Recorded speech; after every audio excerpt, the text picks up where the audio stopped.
qu'il y ait une incitation à la protection de ce patrimoine et de cette créativité en termes de marque, en termes de propriété intellectuelle. Encore faut-il aussi, comme vient d'ailleurs de le relever le ministre Mungala, que l'utilisation des réseaux 3G n'amène pas une nouvelle fracture, une fracture intellectuelle, où l'on aurait ceux qui peuvent avoir et peuvent comprendre les applications et les autres, et surtout une nouvelle fracture où l'utilisation de ces nouveaux vecteurs serait dédiée exclusivement à des applications étrangères, y compris des applications en langue étrangère, avec une restriction encore supplémentaire de l'accès au public à ces nouvelles applications. Bon, il y a donc un enjeu, me semble-t-il, essentiel lié à la propriété intellectuelle, et je voulais savoir, pour les uns et les autres autour de ce panel, quelles étaient les solutions, les perspectives que vous pouviez dresser pour que la propriété intellectuelle, la protection de la propriété intellectuelle devienne un vecteur de succès et non pas un vecteur de blocage dans le développement d'applications 3G. Monsieur Koné, on va, je crois, commencer par vous parce qu'on comprend que nous avons encore la chance de bénéficier de votre présence que pour quelques minutes.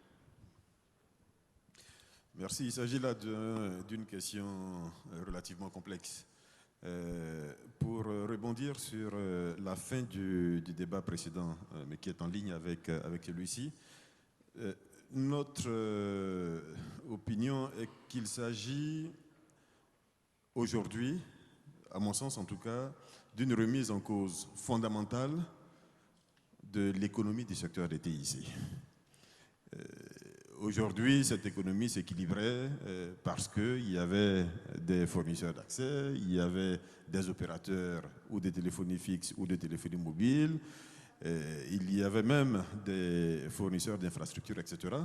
Mais tout cela ne pourra pas prospérer, j'insiste là-dessus, tout cela ne pourra pas prospérer si une partie des revenus qui est captée par les producteurs de contenu ne descend pas vers ceux qui mettent à disposition les infrastructures. Parce que la pression, vous l'avez très bien relevé, elle est faite sur les infrastructures.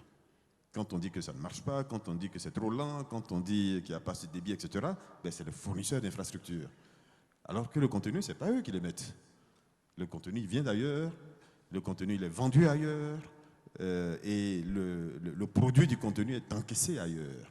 Donc c'est une vraie difficulté sur laquelle toute l'économie du secteur, à mon sens, doit aujourd'hui réfléchir et prendre des décisions courageuses.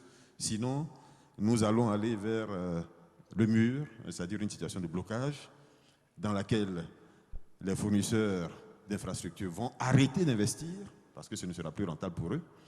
Et pour cela, il suffit de voir le cours de tous les grands opérateurs mondiaux aujourd'hui. Tous sont en chute libre. Tous. Il n'y en a pas un seul aujourd'hui qui soit même sur une courbe à plat. Tous sont en chute. Mais tout simplement parce que ceux qui investissent en bourse ont compris que l'enjeu, ce n'était plus dans l'infrastructure, mais c'était plus haut dans la production de contenu. Alors que là, dans la production de contenu, comme vous pouvez voir, les courbes sont plutôt à la hausse. Donc il s'agit d'un vrai sujet qui doit mener une réflexion d'ensemble de l'économie du secteur et qui doit mener une décision qui se prendrait dans cette hypothèse à l'échelle mondiale pratiquement.